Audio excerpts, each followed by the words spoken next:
Salut à vous, bien-aimés dans le Seigneur. Nous vous bénissons de la part de Dieu notre Père, par Jésus-Christ, le seul Seigneur, le seul Sauveur, celui qui est, qui était, et qui revient bientôt.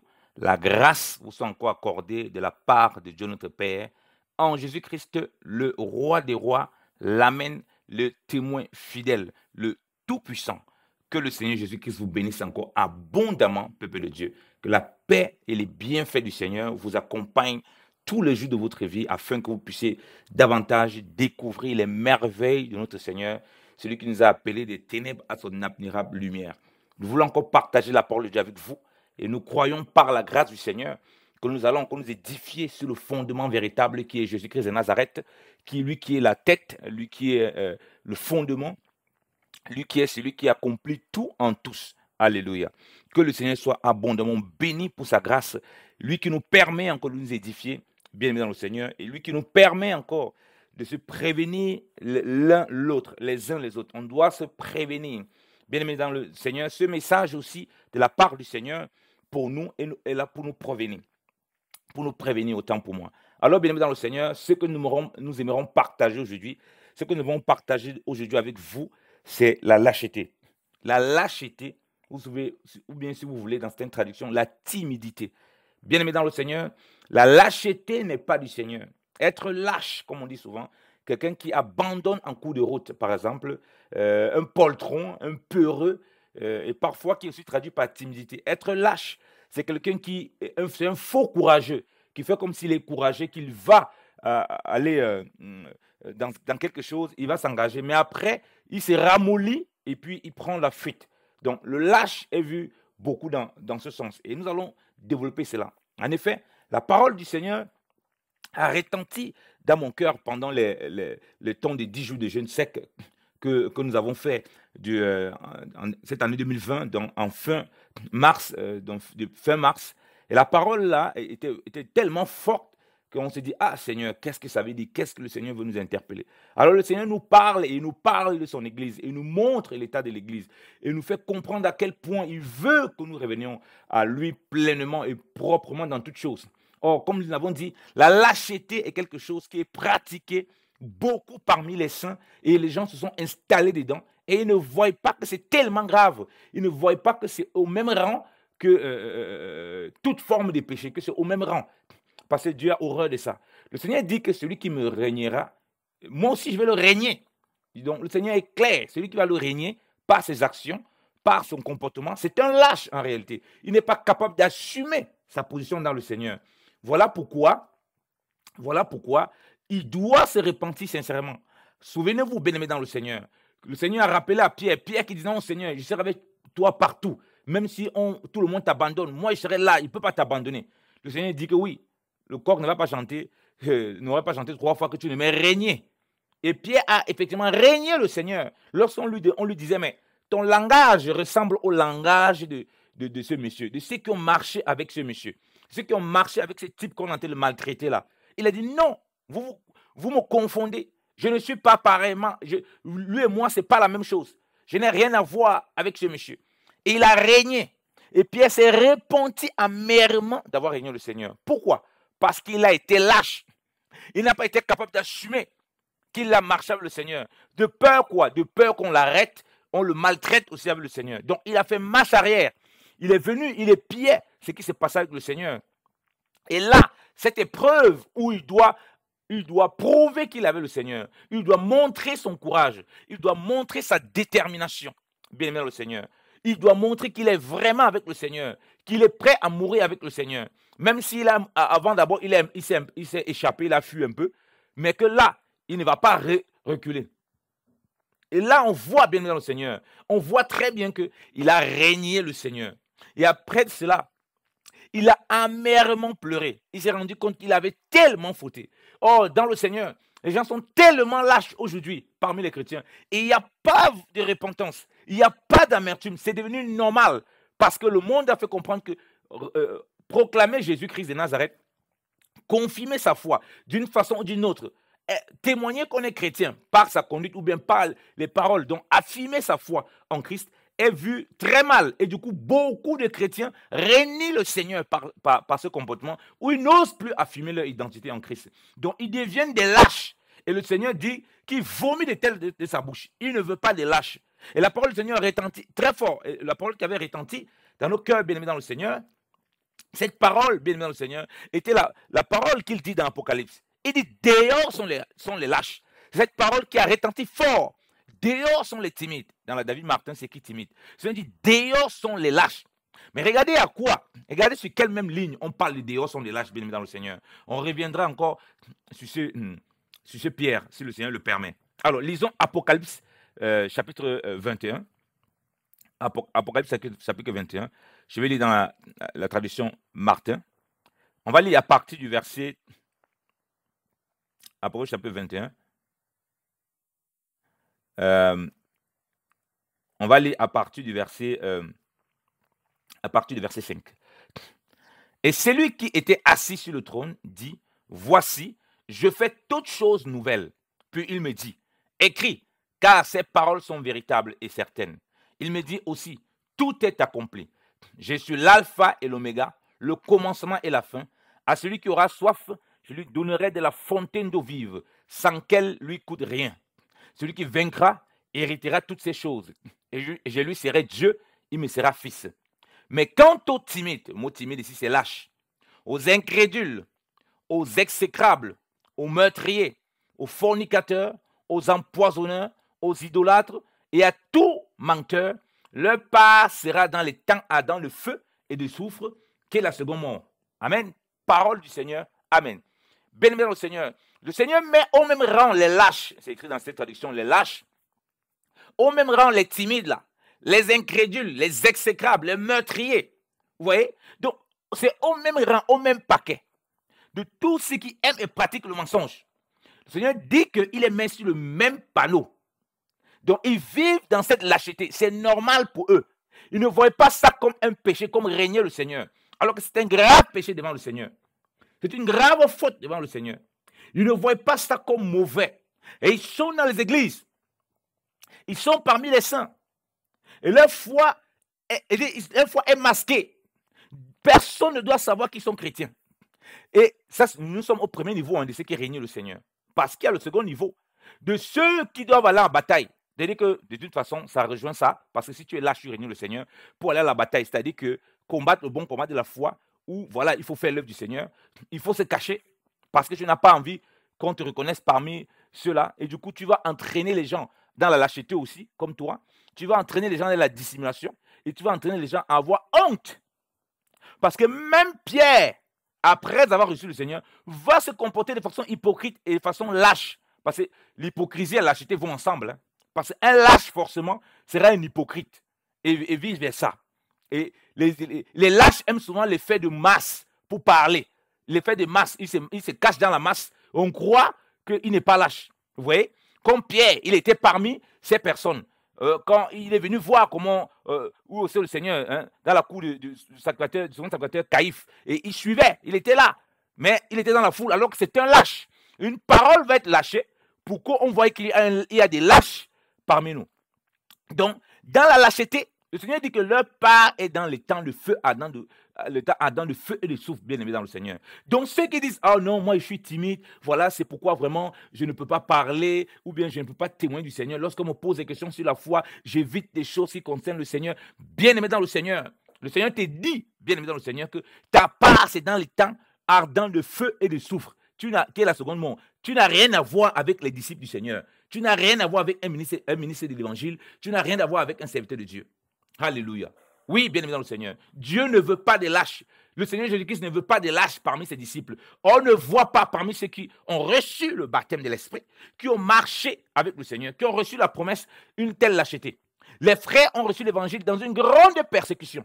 L'évangile qui nous est parvenu jusqu'à aujourd'hui, bien aimé dans le Seigneur, ça a été donné dans une grande persécution, où ils n'avaient pas le droit de parler, où ils n'avaient pas le droit de témoigner, ils n'avaient pas le droit de faire tous les prodiges qu'ils ont fait. Ils n'avaient aucun droit. Ils ont bravé toutes ces règles humaines, païennes, démoniaques, qui les empêchaient de faire l'œuvre de Dieu au prix de leur vie. C'est pourquoi toi et moi, on a reçu la promesse jusqu'à aujourd'hui, parce qu'ils ont payé le prix. Mais aujourd'hui, on est dans une génération où les gens ne veulent pas payer le prix. Les gens voient la croix. Ils ne comprennent pas que la croix les identifie à Christ. Que tel que Christ est mort, il est enseveli, il est ressuscité, qu'ils doivent mourir avec lui, être enseveli et ressuscité. Comment donc tu peux dire que tu meurs avec Christ lorsque tu ne subis pas les mêmes persécutions que Christ? Parce que pour que Christ lui meure, il a été lapidé, pas lapidé autant pour moi, il a été persécuté, il a été fouetté à cause des élus, à cause de la parole des vérités, à cause qui devait tracer le chemin. Mais toi, tu ne veux pas. Tu veux être dans ta position. Pourquoi on ne te persécute pas? Pourquoi on ne dit rien de toi? Alors que l'Écriture précise que tous ceux qui voudront vivre pieusement en Jésus-Christ selon la piété dans le Seigneur, ils seront persécutés. La parole de Dieu est claire. Dans le livre de Timothée, 2 Timothée chapitre 3, verset 12, que tous ceux qui voudront vivre pieusement en Jésus-Christ souffriront persécution. Alors, si toi, tu refuses cela, comment est-ce que tu ne vas pas braver la lâcheté? Oh non, moi, je suis timide, machin. Dieu ne connaît pas ça, bien aimé le Seigneur. Jésus-Christ ne veut pas d'un chrétien lâche, d'un chrétien timide. Il n'en veut pas du tout. Il ne lui sert à rien du tout. Parce que s'il fallait se comporter ainsi, Pierre, même avant qu'il ne reçoive le Saint-Esprit, quand il s'est rendu compte qu'il avait régné de son Seigneur, il a pleuré amèrement. Toi, tu dis que tu as reçu le Saint-Esprit, l'Esprit de vérité, l'Esprit de courage, l'Esprit de témoignage, l'Esprit de consolation, parce que le Saint-Esprit a tellement de vertus.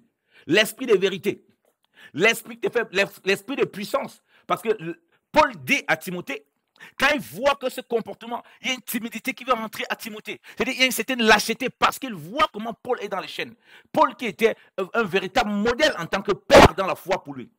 Paul qui était un véritable leader. Il voit toutes ces persécutions. Paul est en prison. Mais il voit que Paul est toujours zélé. Et Paul voit que le jeune veut être un peu timoré. La lâcheté veut s'installer. Il encourage pour dire que nous n'avons pas reçu un esprit de timidité, mais de force et de courage pour qu'il se relève. Parce qu'il sait qu'il y a un piège de l'ennemi. Voilà pourquoi c'est même Paul dit dans 2 Timothée chapitre 2 que oui, si nous régnons le Seigneur, il va nous régner. Si nous souffrons avec le Seigneur, oui, nous serons aussi glorifiés avec lui. Nous serons aussi avec lui dans la gloire, bien aimé le Seigneur.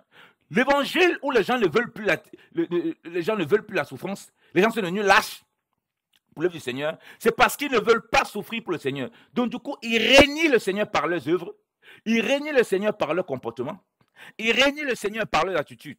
Vous voyez les gens qui sont dans les réseaux sociaux des chrétiens, ils partagent plus ce qu'il a mangé, ils partagent plus ses repas, ses nourritures, ils partagent plus ses courses, ils partagent plus ses vêtements, ses tenues. Ils règnent le Seigneur par son attitude. Ils partagent très peu la parole de Dieu. Ils partagent très peu sa foi et son identité. Donc beaucoup de gens qui sont autour de lui ne savent même pas qu'il est chrétien. On s'est dit que lui c'est un vacancier, qu'il passe son temps aux vacances. Parce que ce qu'il publie dans ses réseaux, ce qu'il publie dans son environnement, c'est ses vacances, c'est ses voyages d'affaires, c'est toutes ces choses. Et par ça, il règne le Seigneur par sa conduite. Il ne présente pas le roi des rois. Alors que Jésus-Christ est le commencement et la fin, comme on vient de lire, l'alpha et l'oméga. C'est-à-dire qu'il doit commencer par Christ. Il doit présenter premièrement Christ avant toute chose. Mais il ne le fait pas. Du coup, il est un lâche. Parce qu'il a peur qu'à son travail, on le voie autrement.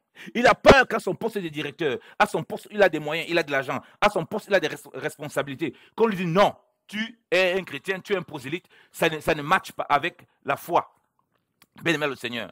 Mais le Seigneur te dit, il te rappelle, par mon canal, que dehors sont les lâches. Tu es un lâche. Tu es en train de régner le Seigneur par tes œuvres. Tu le régnes par tes paroles. Tu n'es pas capable de prendre position. Lorsque tu vois dans ton travail, on dit des choses blasphématoires qui vont à l'encontre de la parole de Dieu. Parce que tu as peur d'être tagué. Tu as peur d'être tagué d'extrémiste, d'être tagué de fou. Tu as peur d'être rejeté dans l'entreprise. Tu n'oses pas. Lorsqu'on va aduler l'homosexualité. On va aduler le mensonge. On va aduler les voix qui ne glorifient pas le Seigneur. Tu vas dire non. Au lieu de parler, que ça crée les problèmes, je reste muet. Tu as régné le Seigneur même si tu restes muet. Tu le régnes par tes œuvres. Parce que si tu ne dis rien, ce qui ne dit mot consent, si tu ne dis rien, lorsque tu vois qu'on dit des faussetés, des mensonges, tu ne dis rien. Ça veut dire que tu n'es pas un enfant de lumière. Parce que le Seigneur dit que nous sommes la lumière du monde. La lumière vient pourquoi? Pour éclairer dans les ténèbres. Alors comment on peut dire des choses blasphématoires, des choses où on est en train de lever le péché, on est en train de lever les ténèbres? Toi qui es la lumière, tu ne dis rien, tu laisses les ténèbres prospérer. Ça veut dire que tu régnes le Seigneur. Parce que ta lumière ne luit pas. Il dit que votre lumière luise et que les hommes voient vos bonnes œuvres et qu'ils glorifient votre Père qui est dans les cieux. Comment se fait-il que ta lumière ne luit pas? Lorsque autour de toi, dans ta famille, tu entends comment les gens projettent des faussetés. Ils font des contrats et des trucs qui ne glorifient pas Dieu. Les gens entendent des choses lugubres, macabres. Mais toi, tu restes, tu ne dis rien. Tu ne peux pas rester muet, frère. Parce que Dieu t'a mis là pour ça. Tu dois opposer que, ah, ça, ce ne sont pas les voies du Seigneur. Moi, je ne suis pas d'accord avec ces choses. Même si les gens, ils font ça. Ça, ce n'est pas ton problème. Ton devoir, c'est de briller. Et ça, tu ne dois pas avoir peur d'être rejeté. Qu'on fasse maintenant les choses de façon lugubre, on t'exclut. Ça, c'est une autre chose. Mais que toi, tu ne puisses pas dire clairement ta position par rapport à ça, ça, c'est un autre problème devant le Seigneur. Et là, tu es en train de régner le Seigneur par tes œuvres. Combien de fois tu as vu des magouilles qui vont être faites dans ton travail? Tu as vu des choses qui ne glorifient pas le Seigneur. Tu es resté muet, tu ne dis rien. Alors qu'on a fait ça devant toi. Et le Seigneur permet que ce soit devant toi pour que tu ramènes les gens à la vérité. Mais tu es rentré dans la dissimulation, dans la lâcheté, bien-aimé dans le Seigneur. Oh, bien-aimé dans le Seigneur. Repentons-nous et préparons les voies du Seigneur. Aplanissons les sentiers du grand roi. Jésus-Christ revient bientôt. Il revient prendre une église sans tache, ni rite, ni rien de semblable. La parole du Seigneur est venue jusqu'à nous, bien-aimés dans le Seigneur, pour nous remettre sur les voies du Seigneur, afin que nous marchions en nouveauté de vie, afin que nous témoignions de Christ, afin que nous ne le régnions pas par notre conduite. Oui, bien-aimé dans le Seigneur. Il faut prier pour que Dieu te donne les possibilités de parler à ceux qui sont autour de toi. Comme nous l'avons dit, Pierre, quand il régnait le Seigneur, il ne connaît pas encore véritablement le baptême de l'Esprit. Donc ça, on peut encore comprendre. Parce qu'il est l'ancienne marche. La Bible dit que toutes ces choses ont été écrites pour notre instruction. On voit que même ayant reçu l'Esprit, on peut se retrouver dans un genre de comportement qui ne glorifie pas le Seigneur. Bon, on regarde d'abord Pierre. On revient d'abord sur ce Pierre. Pierre, sans avoir reçu le baptême de l'Esprit, il marchait lorsqu'on allait attraper le Seigneur. On a attrapé le Seigneur. Et il y a eu ce problème qui s'est posé. On a commencé à dire, ah, le type, il parle bizarrement. On va le lire. On va lire Matthieu. On va revenir sur ça. Parce que ça, c'est toi et moi, hein, dans notre marche chrétienne. Pierre n'est qu'une ombre, là. Parce que maintenant, on dit qu'on a le Saint-Esprit, mais on voit la lâcheté. Si le Seigneur parle, Apocalypse 21, bien aimé le Seigneur, vous êtes d'accord avec moi que ça ne concerne pas les païens, ça concerne ceux qui sont dans la maison, qui prétendent être dans la maison, nous. Donc, c'est à nous qu'il s'adresse. Parce qu'il dit que c'est lui qui vaincra. Alors, est-ce que nous sommes dans la victoire, là? Est-ce que nous manifestons cette victoire? Mais pourquoi y a donc la lâcheté? Pourquoi y a donc la timidité? Alors, Matthieu 26. Les disciples, c'est les mêmes qui disaient que, oh, si le Seigneur, on va être avec toi et tout et tout. Lorsque la persécution arrive, on a attrapé le maître, les disciples ont fui par lâcheté. Et c'est clairement compréhensible, comme nous l'avons déjà partagé. Leur cœur n'était pas dans la prière. Ils n'ont pas veillé avec le Seigneur pour garder, pour que la lâcheté face à l'épreuve de la foi, face à la persécution, face à la difficulté, face au rejet de l'évangile, parce qu'attraper le Seigneur comme on vient l'attraper, c'est qu'on a été de rejeter l'évangile. Beaucoup de gens veulent attraper notre Seigneur comme ça. Ils traitent le Seigneur de tous les noms. Et nous, on doit résister, on doit être avec le Seigneur, on doit souffrir cela avec le Seigneur. Amen. Donc Pierre dit, on a dit au verset, on va lire à partir du verset 30. Et quand il eut chanté, Matthieu 26, à partir du verset 30, et quand il eut chanté le cantique, il s'en allait à la montagne des Oliviers. Alors Jésus leur dit, vous serez toute cette nuit scandalisés à cause de moi. Quand il est écrit, je frapperai le berger et les brebis du troupeau seront dispersées. Mais après que je serai ressuscité, j'irai devant vous en Galilée. Et Pierre, prenant la parole, lui dit, quand même tous seront scandalisés à cause de toi, je ne le serai jamais. Jésus lui dit, en vérité, je te dis, qu'en cette même nuit, avant que le coq ait chanté, tu me régneras 3 fois. Pierre lui dit, quand même il me faudrait mourir avec toi, je ne te régnerai point. Et tous les disciples disent la même chose. Parole du Seigneur, amen. Parole du Seigneur, amen. Ils ont dit la même chose. Parfois, on voit Pierre qui est présenté, qui est la figure de celui qui s'est repenti. Mais on ne comprend pas que tous les disciples ont dit pareil. Mais Dieu nous a montré la figure de celui qui sort de la lâcheté, de celui qui se repent, c'est-à-dire de Pierre. Pourquoi il a pu se repentir, bien de cette lâcheté? Parce que quoique le berger a été frappé, donc la parole prophétique a été accomplie, parce que c'est une parole prophétique, parce qu'ils n'ont pas veillé dans la prière, tout ça, le berger devait être frappé, les bébés dispersés. Il faut que les bébés reviennent auprès du berger, ok? Une fois dispersés. Et une des brebis qui est auprès du berger, c'est Pierre, qui suit le berger pendant sa persécution, mais un peu à distance. Comme nous, dans la lâcheté que nous pouvons avoir, nous voyons les choses de Dieu un peu à distance. Nous voyons une situation qu'un frère vit. Nous voyons Paul, comme vous voyez comment Paul, dans ce qu'il souffrait, dans ce qu'il était amené, dans cette persécution, à cause du Seigneur. Comment Paul va même dire que tous sont abandonnés, frère. La lâcheté est rentrée au point où Démas, bien devant le Seigneur, quelqu'un de qui Paul a rendu un merveilleux, un vibrant témoignage. Le gars a abandonné Paul pour l'amour du siècle présent. Le frère a abandonné. Vous voyez?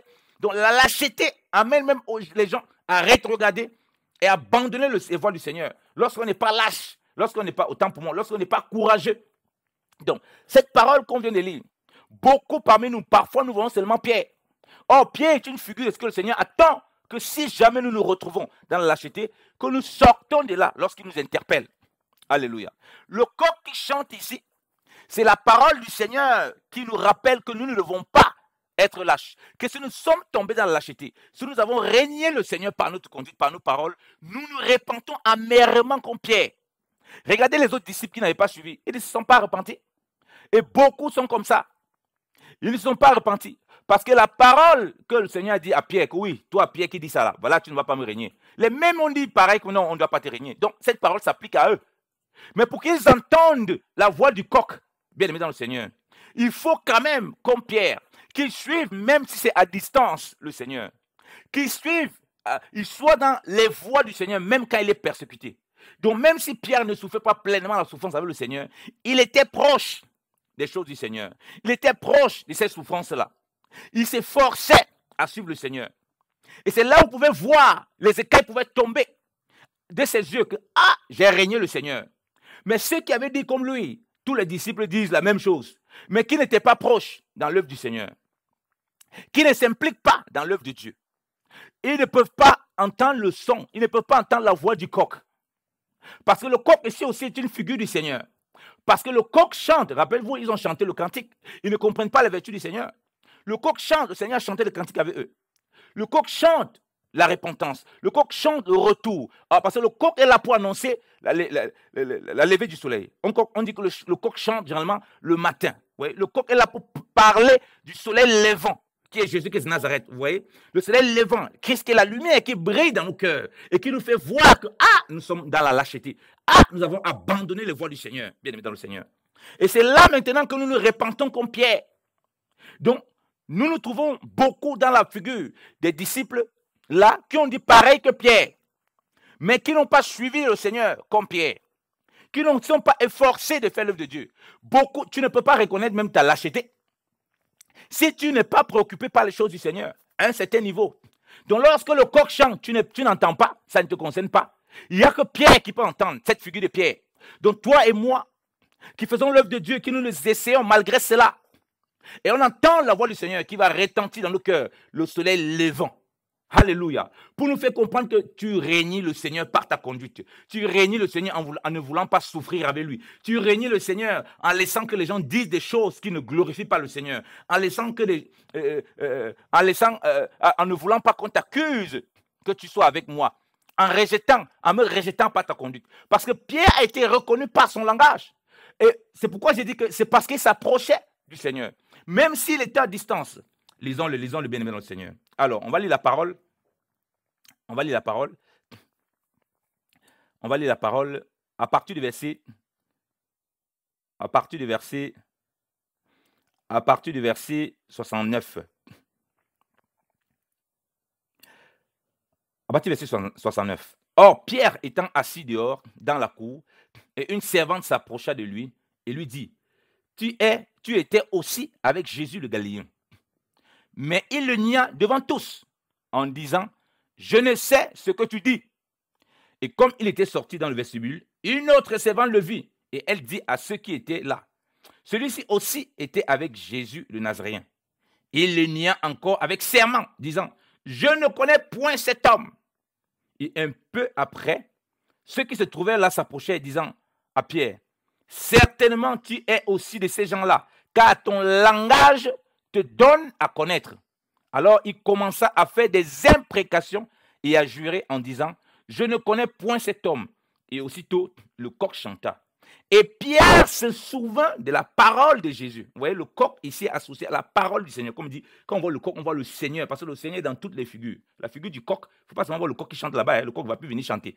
La figure prophétique, c'est que Pierre, là, il entend le coq. Mais toi et moi, cette figure prophétique, c'est le Seigneur qui fait retentir sa parole. Amen. C'est lui le coq, c'est lui l'agneau de Dieu qui ôte le péché du monde. Et c'est lui toutes les figures. Vous voyez, le coq fait retentir la parole. Ils chantent, et ils ont chanté un cantique avant, ils n'ont pas compris, et même c'est porté prophétique, que le coq va chanter. Et quand il va chanter, ça doit nous rappeler la parole du Seigneur. Donc, c'est la parole du Seigneur qui retentit dans nos cœurs pour nous montrer, est-ce que nous sommes dans la lâcheté ou bien est-ce que nous sommes dans la lumière du Seigneur et pour nous amener à la repentance. Et le but de ça, c'est pour nous amener à la repentance. Alors, et Pierre se souvient de la parole de Jésus qui lui avait dit avant que le coq ait chanté, « Tu me régneras 3 fois. » Et étant sorti dehors, il pleura amèrement. Alléluia. Et on voit que, comme j'ai dit, sous l'aspect littéral, circonstanciel, c'est que Pierre n'était pas encore rempli du Saint-Esprit. Mais sur l'aspect prophétique, vous voyez que le Seigneur a dit, dehors sont les lâches. Ok? On va voir encore que Pierre va se comporter avec dissimulation, hypocrisie, avec lâcheté aussi encore. Hein? On va le voir encore. Ok? C'est même Pierre, il revient. Comme je dis, c'est une figure de l'Église. De façon prophétique, c'est toi et moi. Il y a des disciples qui ont dit que, voilà, vraiment, Seigneur, on sera avec toi. Ils ont dit la même chose que Pierre. Mais ils n'ont pas suivi Pierre là où on le jugeait. Ils n'ont pas suivi Pierre dans la maison, dans les terrains du souverain sacrificateur Caïphe. Ok? Et là, Pierre, on lui rappelle, on reconnaît qu'il a le langage de Jésus-Christ. Il a des éléments qui concernent le Seigneur. Donc, il y a quand même un langage qui le distingue. Et c'est pourquoi il est proche. Mais là-dedans, comme le cœur n'est pas ancré dans la prière, rappelez-nous, toutes ces chutes qu'il vit, et c'est le résultat aussi de la vie de prière, qu'ils n'ont pas veillé avec le Seigneur là-bas. Ils n'ont pas veillé avec le Seigneur. Donc, du coup, quand tous ces éléments se produisent, le cœur, même si tu as le langage qui glorifie le Seigneur, même si tu as le langage qui semble glorifier le Seigneur, une façon de parler, il y a le langage qui montre que tu es du Seigneur, que tu parles comme lui, que tu étais avec lui. Ta façon de parler, lorsque on va chercher à nous pointer vraiment dans la persécution, on va le régner. Donc, on comprend que la lâcheté se développe beaucoup lorsque nos cœurs ne sont pas ancrés dans la prière, à prier le Seigneur qu'il forme ces choses dans nos cœurs. Il forme, c'est-à-dire ce courage par son esprit, parce que nous avons reçu un esprit de force et de courage. Et c'est dans quoi? C'est dans les persécutions, c'est dans les difficultés. Mais c'est dans les difficultés qu'on doit être vraiment fort. Parce que lorsque tout va bien, lorsque tout se passe bien dans ta vie, tu peux facilement témoigner du Seigneur. Mais lorsque tout va mal, l'ennemi veut que tu aies peur, qu'on dise, mais où est ton Seigneur donc? Si ça va bien, si ça va si bien, mais pourquoi? Mais pourquoi tu passes tel moment? On dit non, on attend le moment favorable. Seigneur, vraiment, j'attends, beaucoup les chrétiens, c'est ce qu'on entend aujourd'hui. J'attends le moment favorable. Il n'y aura aucun moment favorable qui te soit donné, bien aimé le Seigneur. L'évangile a été donné dans la persécution. Tu attends quel moment favorable? C'est pourquoi l'Écriture dit, Paul dit par Timothée, prêche à temps favorable ou pas. Parce qu'il sait qu'il n'y aura pas ce temps favorable qui sera donné de toute façon dans le monde. Que le temps soit favorable ou pas, le monde ne veut pas de l'évangile. Donc ici, dans le moment de persécution, dans le moment de difficulté, si le cœur n'est pas gardé dans la prière, tu auras honte de parler du Seigneur. Comme Pierre était là en ce moment. Il a peur du rejet. Il a peur d'être arrêté. Il a peur qu'il subisse le même sort que le Seigneur parce que le Seigneur n'était pas arrêté comme ça, vraiment et laissé simplement. Le Seigneur était accusé injustement. Le Seigneur était fouetté. Le Seigneur était tabassé. Donc, il voyait tout ça. Il disait, mais si j'accepte que je marche avec le gars, même si mon langage peut-être ne le condamne pas, pour dire, ouais, je suis en train de dire que vraiment, peut-être des gens l'accusent injustement. J'imagine un peu ce que Paul peut, ce que Pierre peut dire autant pour moi. Pierre peut être en train de dire, peut-être défendre la cause du Seigneur et tout ça. Mais son langage, on dit, mais tu parles un peu comme le type là. Hein. Du coup, il renie. Donc, dans la persécution, on ne veut plus souffrir pour le Seigneur. Par exemple, tu passes les troubles, tu as du mal dans ton foyer. Tu vas parler de la foi, on dit, mais tu parles de la foi, tu n'as pas de travail, tu n'as pas d'enfant, tu vis des situations difficiles. Il y a beaucoup de situations dans ta vie qui ne vont pas bien. Tes enfants, ça ne va pas bien. Ta famille, il y a des choses qui ne vont pas. Tu veux nous parler de quel Seigneur? Beaucoup disent non, Seigneur, glorifie-toi d'abord. Quand j'ai toutes ces choses, je serai guéri. Je suis un peu malade là. C'est en ce moment que je vais témoigner du Seigneur. Bien aimé le Seigneur. Ça, c'est la lâcheté. Tu es en train de régner le Seigneur par tes œuvres. Parce que s'il y a un moment où tu dois témoigner, afin que le Seigneur se glorifie puissamment, quand le coq chante, quand la parole du Seigneur retentit, qu'on voit que tu es dans la lumière pleinement et qu'il fasse briller sa lumière, c'est en ces moments-là, bien aimé dans le Seigneur. Donc c'est devenu une excuse. Oh, dans mon travail, dans tout ce qu'on fait, on a parlé de laïcité dans le monde. Vraiment, on peut te voir comment on préserve. Bien aimé dans le Seigneur, c'est parce que tu as peur de ton travail. Alors, c'est là où tu vas perdre ton travail. Le Seigneur dit que celui qui voudra sauver sa vie. Donc, si ton travail, c'est ta vie, tu vas la perdre. Mais celui qui va perdre sa vie à cause de l'amour du Seigneur, lui, il va gagner cette vie-là.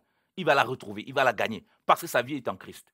Donc, le Seigneur va te donner la parole de sagesse, qu'en toutes circonstances, tu puisses glorifier le Seigneur, célébrer le Seigneur, et que tu ne sois pas lâche, bien-aimé dans le Seigneur.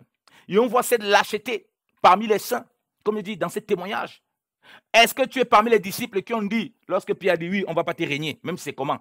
Tu as dit oui, nous, on ne va pas te régner. Mais tu n'as même pas été comme Pierre pour suivre et tu as abandonné du tout, abandonné complètement. Ou bien est-ce que tu es comme Pierre, au moins qui a suivi, mais après, qui a flanché et qui s'est repenti amèrement? Parce que si tu ne suis pas comme Pierre, tu n'essayes même pas de t'impliquer dans l'œuvre de Dieu. Parce que Pierre, au moins, s'est impliqué. Tu ne pourras pas arriver à ce...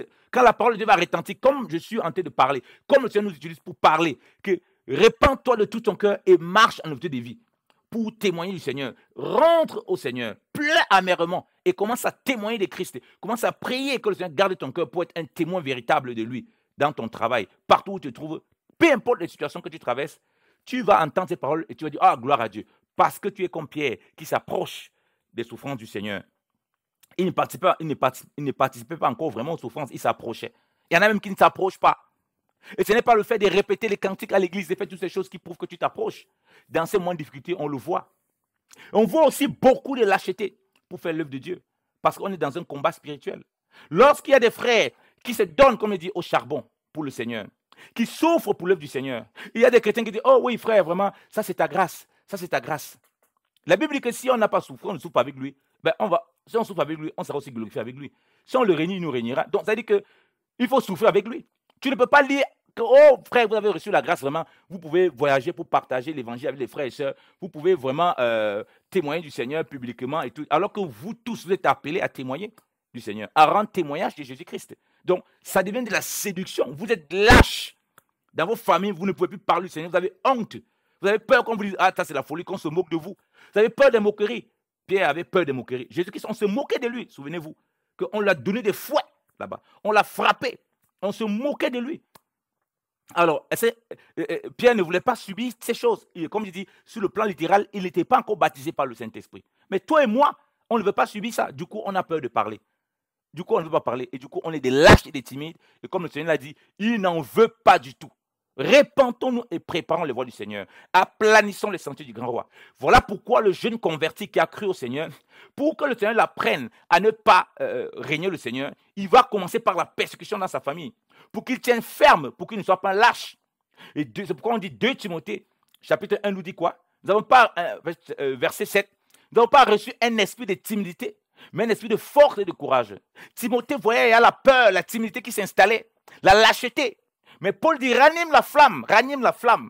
Le don qui t'a été conféré par l'imposition des anciens, ranime cela. Parce que je vois que la peur, je vois que la lâcheté, je vois que la timidité, comme certains disent, non, moi je suis introverti, vraiment, je ne sais pas parler. Il ne s'agit pas ici d'être introverti, il ne sait pas parler. Témoin du Seigneur, d'une façon ou d'une autre, tu es la lumière du Seigneur. Les ténèbres sont autour de toi et il faut que la lumière brille. Alléluia. Donc tu ne peux pas te cacher. Bien-aimé le Seigneur. Donc, beaucoup de frères et sœurs sont découragés aussi dans l'œuvre de Dieu à cause de la lâcheté qu'ils voient des frères et sœurs se comporter. Et vous savez, beaucoup de chrétiens sont lâches envers les uns les autres. Comme il dit, il faut aller au charbon, il faut aller dans l'œuvre de Dieu. Les gens disent, oui, on va être courageux. Vous voyez, les disciples ont dit, oui, on sera avec toi. Mais dès que la persécution est arrivée, ils ont lâché le maître. Beaucoup disent, oui, frère, allons faire l'œuvre du Seigneur. Allons faire certaines choses. Mais dès qu'il a la difficulté, pour s'engager, ils ne le font plus. Ils prennent des engagements qui ne tiennent pas.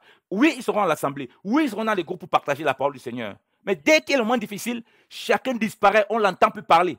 Mais il faut voir comment il parle derrière en plein gosier. Ça, c'est la lâcheté. Et ça, c'est ténébreux, bien aimé dans le Seigneur. Et ça, c'est ténébreux, bien aimé dans le Seigneur. Parce que le Seigneur dit, dehors sont les lâches. Vous croyez quoi que les disciples qui ont dit que non, Seigneur sera avec toi là, qui n'étaient pas prêts, comme Pierre était prêt là, qui sont partis à leur chemin, ils vont parler de ça. La preuve, on voit les disciples sur la rue d'Emmaüs.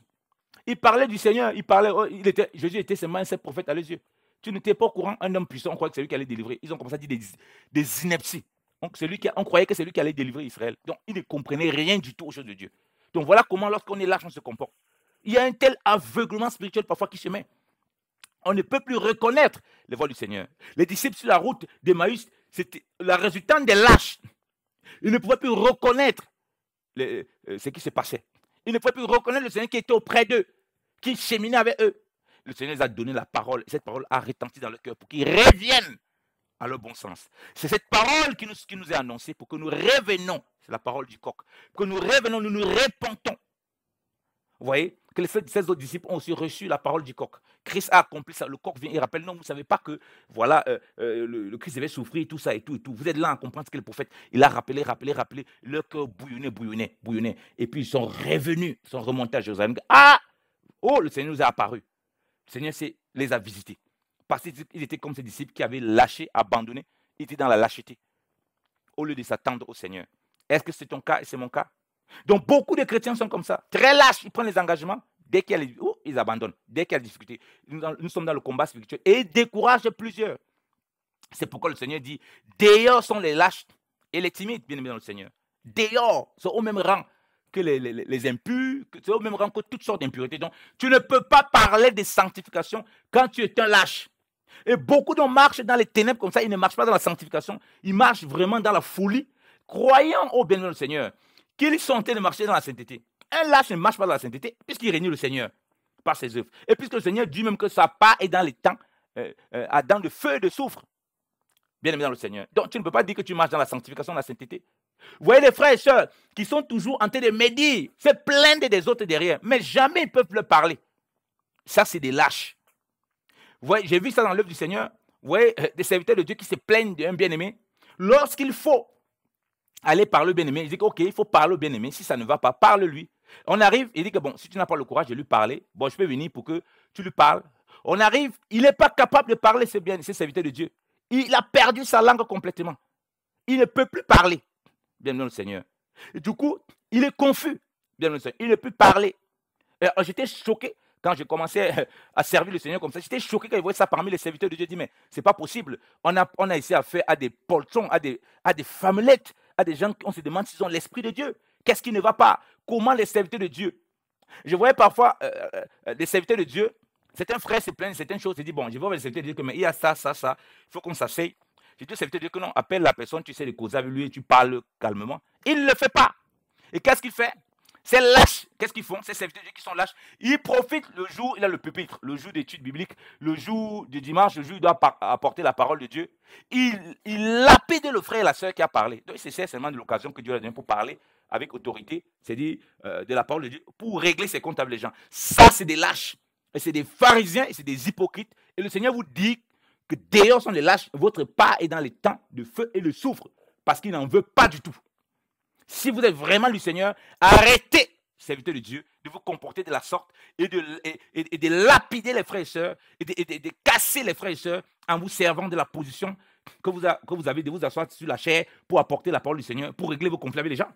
Donc, le bien-aimé, les serviteurs, je l'ai vu, je l'ai expérimenté tellement et j'étais choqué quand je venais de commencer à être beaucoup impliqué dans l'œuvre du Seigneur. Ça, c'est la date des années, hein, plus de 12 ans bien aimé dans le Seigneur. J'étais choqué de voir ces choses parce que les gens sont lâches. Ils ne sont pas capables de parler les uns l'un l'autre. Des bergers pareils, ils ne sont pas capables, des lâches. Je vois beaucoup de serviteurs de Dieu. Tu vas lui faire une remarque, il ne va pas apprécier. Du coup, il ne va plus te parler. Il est lâche. Tu vois des frères, il ne peut pas te parler à toi. Comme le Seigneur dit, si ton frère a péché contre toi, va, parle-lui. Il ne peut pas te parler à toi. Il veut à tout prix qu'il y ait d'autres personnes autour de toi. Donc, comme les pharisiens, ils viennent seulement en groupe pour accuser, pour juger, pour parler. Et je vois ça tellement parmi les chrétiens. Il n'est pas capable de te parler de toi à toi. Il est lâche. Et vous voyez que Pierre a été exposé. Sa lâcheté est exposée. Non, mais tu es lâche quand même. Hein? Mais comme on dit, Pierre est quand même venu. Et il y en a même qui ne viennent pas. Il y en a qui murmurent derrière comme ça, qui sont lâches. Parce qu'ils sont vraiment ranimés de l'Esprit de Dieu. Parce qu'il ne faut pas oublier, le peuple d'Israël, on va le lire, hein, ceux qui murmuraient étaient des lâches. Ils ont entraîné le peuple. C'est la lâcheté qui a fait en sorte que le peuple a pleuré, a dit que oh, Dieu nous envoie ici pour périr, que la terre qu'il nous proclame là, c'est inaccessible. Il y a des géants, on va mourir. Ils ont commencé à murmurer. Les murmures pour beaucoup d'enfants de Dieu est la résultante d'un esprit lâche. Des personnes qui sont lâches. qui ne sont pas vrais, qui sont très hypocrites. Et ils ne peuvent pas assumer donc ce qu'ils disent en face. Et du coup, ce n'est pas derrière qu'ils parlent. Bien aimé dans le Seigneur. Et ça, on sait aussi que ça peut être une faiblesse. Donc, ce n'est pas une honte. Si la lâcheté est une faiblesse pour toi, reconnais que c'est une faiblesse, comme j'ai dit à certains serviteurs de Dieu. Reconnais. Vous savez, bien aimé, un jour, bien aimé dans le Seigneur, j'étais avec un serviteur de Dieu. Nous sommes dans les années 2000. Oui, nous sommes dans les années 2011, comme ça. Avec le serviteur de Dieu là, il y a un bien aimé, un autre serviteur de Dieu, qui a fait une remarque, qui a commencé à lui faire des remarques qui lui ont déplu, qui lui ont vraiment déplu. Et j'étais là, je regardais. Je connaissais aussi que ce serviteur de Dieu, il a aussi un problème avec la lâcheté. Vous voyez? Parce qu'il y a des gens, par souci de ne pas parler, ils deviennent lâches. Moi, il dit toujours, comme dit, celui qui est lâche. Parce que tu dois encaisser. La Bible dit qu'on te gifle la joue droite, tu dois donner la joue gauche. C'est-à-dire que les gens te giflent, tu dois pas encaisser. Mais par contre, ne te plains pas derrière. Ne commence pas à mal parler, dire des choses. Non, là, c'est tranquille. Assume le coup. Si tu n'es pas capable d'assumer, tu n'as pas cette maturité, ne fais pas semblant. Prends le frère, tu dis que non, vraiment, ce que tu dis là, il y a ça, ça, ça. Ou bien, plus tard. Alors, connaissant que ce frère et ce serviteur de Dieu l'avait parlé, que frère, fais attention à la lâcheté. Tu vas te comporter comme un pharisien, un hypocrite. Si le frère a fait quelque chose, va lui parler. Si tu ne peux pas supporter, garde cela et que le Seigneur te guérisse et qu'il enlève ça. Et puis tu continues ta marche sans avoir une arrière-pensée contre ce frère. Mais ne laisse pas l'ennemi germer quelque chose. Alors le Seigneur nous met à cette épreuve-là. On lui fait ces remarques qui lui déplaisent. Et je sens que son cœur lui déplaît. Il ne dit rien. Alors je l'observe. Une fois que je rentre dans ma voiture, on doit repartir ensemble pour une situation. Il veut commencer à parler de cela. Le bien-aimé veut commencer à parler de ça. Je l'ai repris directement que frère, il était là, tu n'as rien dit. Tu attends qu'il parte. Maintenant, quand toi et moi on rentre dans la voiture, c'est en ce moment que tu commences à parler, frère. Ce n'est pas ainsi. Va lui parler. Ne viens pas me parler parce que je vois que ton cœur est en train de monter dans l'amertume. Et ce n'est pas bien. C'est quelque chose qui était à prévenir. Le frère a eu honte, il s'est calmé, il a compris cela et il a corrigé cela. Parce que beaucoup de personnes, comme on dit, vivent dans la lâcheté, ils vivent dans les ténèbres, ils ne savent pas qu'ils vivent dans les ténèbres. Combien de frères et sœurs, il est facile pour eux de se plaindre de tel ou tel frère à d'autres personnes. Mais jamais vers le frère là, aller lui dire, ah frère, non, tu m'as fait mal, hein, vraiment, je ne suis pas content de toi et tout. Mais avant de parler, il a tellement parlé, il est tellement lâche. Mais il faut voir avec la vigueur. Et Dieu me montrer comment beaucoup de chrétiens sont lâches. Par derrière, comment ils ont la vigueur pour parler fermement, fortement d'un frère ou d'une sœur. Parler avec une telle arrogance, tel mépris. Mais lorsqu'il va venir devant là, il est tout mieux, comme un petit agneau. Alors que derrière, c'est un dragon qui crache le feu. Ça, c'est la lâcheté. Et le Seigneur n'en veut pas du tout. Donc, il faut se repentir de ces mauvaises voies, bien le Seigneur. La lâcheté, c'est régner le Seigneur par notre conduite. Bien le Seigneur. Et ça va amener quoi? Et ça va amener le découragement parmi les brebis. Et les murmures.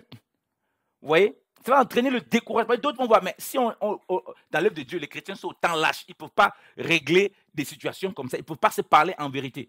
Mais il y a un problème. La Bible dit que parlons-nous la vérité ayant dépouillé le mensonge. Donc parce que nous sommes membres les uns les autres. Mais les murmures vont commencer à naître. La lâcheté s'installe, la timidité. Comme je dis, si on n'est pas capable de le témoigner parmi les païens, c'est normal que parmi nous, il y ait une telle lâcheté. Et c'est comme ça que ça décourage l'œuvre de Dieu. Ça décourage dans l'œuvre de Dieu beaucoup de personnes bien-aimées au Seigneur. Combien de fois t'es-tu comporté comme un véritable lâche? Comme je dis, tant pour l'œuvre du Seigneur, pour témoigner de lui, tant dans le service du Seigneur parmi les saints, tant dans ta famille et surtout parmi les saints. Cette lâcheté est tellement profonde parmi les chrétiens. Mais le Seigneur nous dit, dehors sont les lâches. Et les lâches là sont représentés par l'église de Laodicée. Donc toi qui vois souvent Laodicée qui dit que non, tu dis que tu es devenu riche, que tu n'as besoin de rien, tu ne te vois pas souvent dedans. Le Seigneur a dit que tu n'es ni froide, ni chaude. Et je te vomirai de ma bouche, non? Donc tu n'es pas bouillante. C'est-à-dire que quand tu es lâche, tu es à la même position. Parfois tu vois Laodicée, tu ne te vois pas dedans. Parfois on voit Laodicée, on ne se voit pas dedans. Et il nous vomira de sa bouche. Parce qu'il ne veut pas de lâche. Un lâche peut être un peu tiède, il est dans une condition bizarre. Il fait semblant de s'engager, mais il ne s'engage pas. Et l'hypocrisie des pharisiens a touché même Pierre. On voit que Pierre, quand Paul le répond, il est rentré encore dans la dissimulation, dans la lâcheté. Lorsque les gens de Jacques qui était un peu quand même très, il tenait encore beaucoup la loi aussi dans son cœur, parce qu'il y avait, parmi les chrétiens, vous devez savoir que les chrétiens, au 1er siècle, il y avait les judéo-chrétiens, les juifs, qui avaient encore beaucoup d'attachement à la loi avec la foi, tout ça, et des gentils chrétiens, c'est-à-dire que c'est des nations comme nous, qui devenaient chrétiens, qui n'avaient rien à voir avec la loi. Et du coup, ça s'aimait parfois la confusion parce que certains qui étaient judéo-chrétiens ne supportaient pas, selon la loi, comme la loi le demandait, selon la loi, de ne pas manger avec, ne supportaient pas de manger avec des païens, tout ça. Donc, et Pierre, qui était lui-même apôtre et un ancien, se comportait bizarrement, bien aimé le Seigneur, et produisait ces mauvais fruits, comme dit Pierre, est une figure de toi et moi. Parce que quand tu vois Pierre, tu vois seulement les autres, c'est toi et moi. Et le païen dont le Seigneur parle ici, c'est la façon dont tu traites les autres. Tu vois que tu es avec, on va le lire dans Galates chapitre 2, tu vois que, parce que tu as seulement vu Pierre là, comme dit, tu ne vois pas la portée prophétique. Tu as seulement vu Pierre qui faisait ça avec les gentils, mais tu faisais ça avec les gentils lorsque les gens de la loi viennent. Pierre, il abandonne comme s'il ne connaît pas avec eux. C'est ce que tu fais.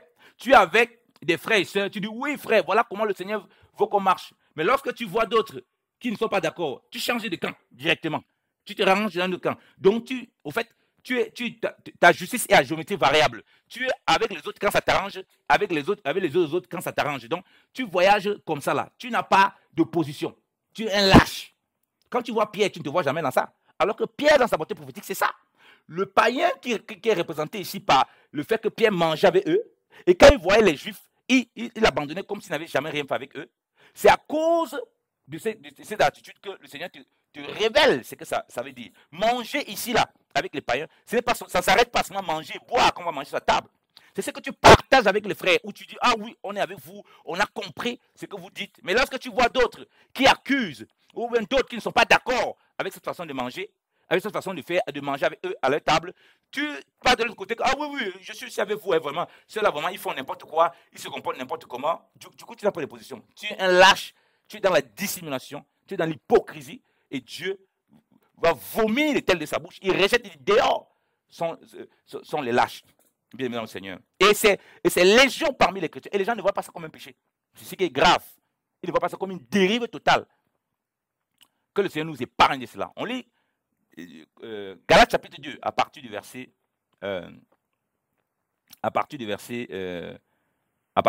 9.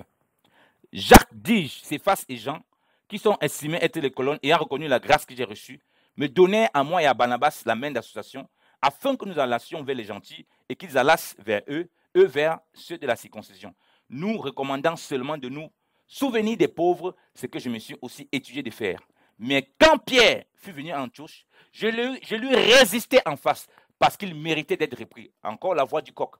Paul ici représente la voix du coq, rappelez-vous, parce qu'il a fallu que Pierre se rencontre avec Paul. C'est-à-dire que le coq chante. Okay? Donc il faut que Pierre écoute le coq. Il soit où le coq chante. Donc Pierre est toujours, la figure prophétique, il est un peu toujours celui qui ne souffre plus avec Christ là, donc qui est un peu à côté. Donc il est tête, il n'est ni bouillant, ni froid. Donc il est dans ces conditions. Donc, il est à gauche et à droite. Donc il ne manifeste pas les vertus du Seigneur. Il mange l'hypocrisie des pharisiens. Il manifeste exactement ce que les frères font. Devant les autres, ils vont dire, ah frère, vraiment, tu es un frère, et tout machin. Mais pas derrière, il te lapide, il te lynche. C'est comme ça qu'il se comporte. Donc c'est les lâches. Donc il se comporte comme ça. Non, avec les païens, là, il mange avec les gentils, tout ça. Mais lorsqu'il voit les autres juifs, ceux qui sont un peu plus radicaux avec ces positions-là, il abandonne. C'est beaucoup de chrétiens comme ça là. Ils voient certains frères qui sont radicaux avec certaines positions de leur doctrine. Ah, ils se rangent de leur côté. Non, moi je ne participe pas avec eux, je ne partage pas l'évangile avec eux. Et du coup, quand ceux-là ne sont pas là, il avait le côté, il partage avec les frères. Donc du coup, il n'est pas capable de souffrir pour le Seigneur. Donc c'est genre de comportement lugubre qui ne glorifie pas le Seigneur, qui est de la lâcheté. Donc Paul ici est le coq, comme j'ai dit, le coq qui chante. Le coq chante, c'est-à-dire la parole du Seigneur revient pour que Pierre sorte et le résistant en face.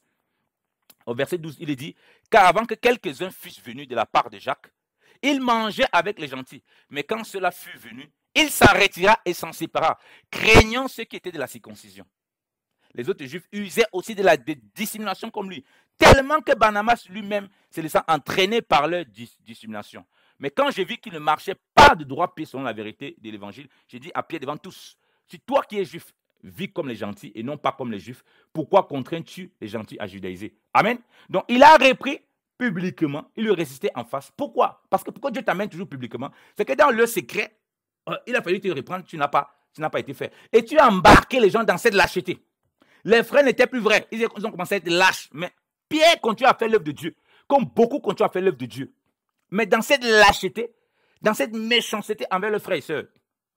Ils font croire aux autres frères que non, vraiment, il n'y a pas la grâce, vraiment, on est ensemble dans le Seigneur. Mais de l'autre côté, ils condamnent ces mêmes frères. Un esprit d'hypocrisie, un esprit de supériorité terrible, un esprit de lâcheté. Et Dieu va ajouter Paul comme le coq pour les reprendre. Tellement qu'ils ont entraîné Barnabas. Et ils ont entraîné Barnabas et les frères dans ce genre de dissimulation. C'est quoi? C'est la lâcheté, puisqu'ils n'osaient pas. La Bible dit qu'ils craignaient, ils avaient peur. Or, nous n'avons pas reçu un esprit de peur et de timidité. On a un esprit de force et de courage. Alors que c'est même Pierre, on le lit dans Actes chapitre 11, qu'il est remonté à Jérusalem, on lui a posé les questions, pourquoi il est entré chez les gentils, il a exprimé ce que le Seigneur a fait. Mais on voit que plus tard, il n'a pas gardé ces témoignages. Comme j'ai dit, gardons le cœur dans la prière, étant ancré dans la prière, profondément dans le Seigneur, tellement difficile, pour que nous puissions ne pas être des lâches. Pour que nous ne nous comportions pas comme cela. Parce que de façon, comme il dit, prophétique et spirituelle, ça ne concerne pas simplement Pierre, c'est toi et moi, cette figure de Pierre. Et Paul que Dieu va lever, c'est le corps qui chante. Pour nous rappeler la parole du Seigneur. De ne pas nous comporter comme ça, de ne pas être des lâches, d'assumer pleinement ce que le Seigneur nous a montré, d'avoir cette justesse, cet équilibre. Les autres peuvent être comme ça, qui pensent qu'il voilà, faut pas manger les païens, mais ça, c'est ce qu'ils ont compris. Ça ne veut pas dire que c'est ce que le Seigneur veut. Pierre, lui, avait compris que non. Il faut avoir l'équilibre dans ce genre de choses. Le Seigneur aussi s'est glorifié, s'est manifesté auprès d'eux. Si vous voulez garder la loi, ne l'imposez pas aux autres. Si vous avez compris certaines choses que d'autres n'ont pas compris, qui n'a rien à voir avec le salut, pourquoi vous voulez imposer ça aux chrétiens? Et toi, tu vas faire la dissimulation pour que non, on ne sache pas dans quelle position tu es. Tu dois pouvoir affirmer clairement ce que le Seigneur t'a révélé. Et c'est ça qui fait en sorte que ça décourage les gens dans le Seigneur. Il y a cette lâcheté de ne plus se dire les choses en face clairement et de ne plus faire le Dieu clairement. Donc, la position qu'on a dans le Seigneur, on doit l'affirmer clairement. Et là, il est en train d'amener la dissimulation et le Seigneur est obligé de reprendre parce que ça ne glorifie pas le Seigneur. Alléluia. Ne soyons pas lâches, bien le Seigneur. Repentons-nous et préparons les voies du Seigneur. Aplanissons les sentiers du grand roi. Jésus-Christ revient bientôt. Il revient prendre une église sans tache, ni rite, ni rien de semblable. Il ne vient pas prendre des timides, mais il vient prendre des forts. Bien le Seigneur. Des forts dans l'esprit. Il vient prendre des courageux. Parce qu'en réalité, nous sommes faibles et c'est lui qui est notre force. Alléluia. Lisons la parole. Regardez, vous connaissez bien dans Deutéronome. On va lire Deutéronome 20. Même sous la loi, c'est ce que la Bible dit. Deutéronome 20, à partir du verset 20, verset 8. Et les officiers continueront à partir du verset 8, je lis dans David Martin. Et les officiers continueront à parler au peuple et diront, si quelqu'un est timide et lâche, qu'il s'en aille et s'en retourne en sa maison, de peur que le cœur de ses frères ne se fonde comme le sien. Donc lorsqu'il fallait aller en guerre, et nous savons que nous sommes dans ce combat spirituel. Combien, je peux vous assurer, parfois, moi-même, j'ai été parfois beaucoup découragé. Je sens le découragement quand on voit cette lâcheté, quand on voit que les gens ne peuvent pas parler en vérité. On voit que les gens murmurent beaucoup, ils parlent mal derrière, mais ils ne sont pas capables de parler en face. On voit que les gens règnent le Seigneur, on voit que les gens sont toujours dans cette duplicité. On voit que les gens sont forts pour condamner derrière, mais quand il faut venir en face, ils jouent les doux, alors que c'est eux qui parlent tellement méchamment derrière. On voit que les gens ne sont pas capables de témoigner publiquement du Seigneur. Lorsqu'on va toucher leur foi, ils vont dire non, frère, vraiment, je n'ai pas envie d'avoir les problèmes, que Dieu me donne la sagesse. Chaque fois tu dis que Dieu te donne la sagesse, il t'a donné la sagesse. Quand tu as prié, il faut maintenant agir. Tu ne peux pas rester là, tu es muet et tu ne fais rien pour le Seigneur. Tu vois comment on blasphème le nom du Seigneur, tu es là, tu observes. Ce n'est pas possible. Parmi les gentils, parmi les saints, dans ta famille, on dit là qu'il devait faire quoi? Il devait faire fondre le cœur. Donc, les gens découragent l'œuvre du Seigneur en se comportant comme ça, comme des lâches. Et ils se disent qu'ils ne pêchent pas. Ils continuent leur vie de lâcheté. C'est très facile de parler des serviteurs de Dieu. C'est très facile de parler des frères dans le dos. Mais lorsqu'il faut affronter, assumer ça, là, on ne peut plus le faire. C'est très facile de parler des païens dans le dos. Ah, c'est mauvais. Mais lorsqu'il faut affronter ces païens pour apporter l'évangile, pour le témoin d'amour du Seigneur, là, on ne peut plus le faire. Ça, c'est la lâcheté, frère. Combien de fois tu parles mal de tes collègues, tu parles mal des gens de ta famille, mais jamais tu leur as apporté l'évangile de vive voix. Et du coup, qu'est-ce que tu fais? Tu décourages même ceux qui le font. Parce que nous sommes dans un combat spirituel. Si tu n'utilises pas les armes de Dieu, tu utilises les armes de la chair. Les armes de la chair qui deviennent des armes de l'ennemi, c'est-à-dire la lâcheté, la timidité, la peur, et tu parles plutôt derrière, tu malparles plutôt derrière, mais tu n'es pas utilisé les armes du Seigneur. Et le Seigneur te vomira de sa bouche parce que tu deviens Laodicée. Le Seigneur, il dit qu'il va nous rejeter, notre pas est dans les temps de feu. Repentons-nous et préparons les voies du Seigneur. Aplanissons les sentiers du grand roi. Donc nous sommes l'armée du Seigneur. Et notre combat, ce n'est pas contre la chair et le sang. Donc, prions que le Seigneur, demeurons dans le Seigneur, afin qu'il garde nos cœurs et que la méchanceté ne sorte pas comme ça. Parce qu'il y en a d'autres qui disent que non, on ne veut pas être lâche. Mais quand ils viennent devant, ils manifestent une méchanceté envers les païens. Il faut voir comment certains répondent avec les païens qui blasphèment le nom du Seigneur. Avec une telle méchanceté, avec une telle dureté, frère, sans aucun amour. La Bible dit que votre douceur soit connue de tous les hommes. Mais les païens surtout, quand ils blasphèment le nom du Seigneur, c'est parce qu'ils l'ignorent. Pourquoi est-ce que tu vas essayer de lui manifester une méchanceté? Être brut avec lui? Non, va lui parler avec amour, avec douceur, pour le ramener à comprendre les choses du Seigneur. Ça, c'est une occasion qui te donne. En blasphémant, c'est une occasion qui te donne des témoins du Seigneur. Donc, certains manifestent la lâcheté, d'autres disent qu'ils ne veulent pas être lâches, mais c'est encore la brutalité et la méchanceté qu'ils manifestent. Les deux cas, ce n'est pas bon, ça ne glorifie pas le Seigneur. Tu vas te retrouver dans l'autre cas des méchancetés. Ok? Mais nous sommes dans le cas de la lâcheté actuellement. Donc, ça va faire fondre le cœur du peuple. Et on le voit. Si on lit, on va le finir par ça, dans le Nombre, le peuple qui avait entendu comment on avait dit que voilà, la terre est difficile, voilà, il y a les géants là-bas, le peuple a commencé à pleurer, a commencé à murmurer, frère, parce qu'on a dit qu'il y a les géants, que c'est impossible.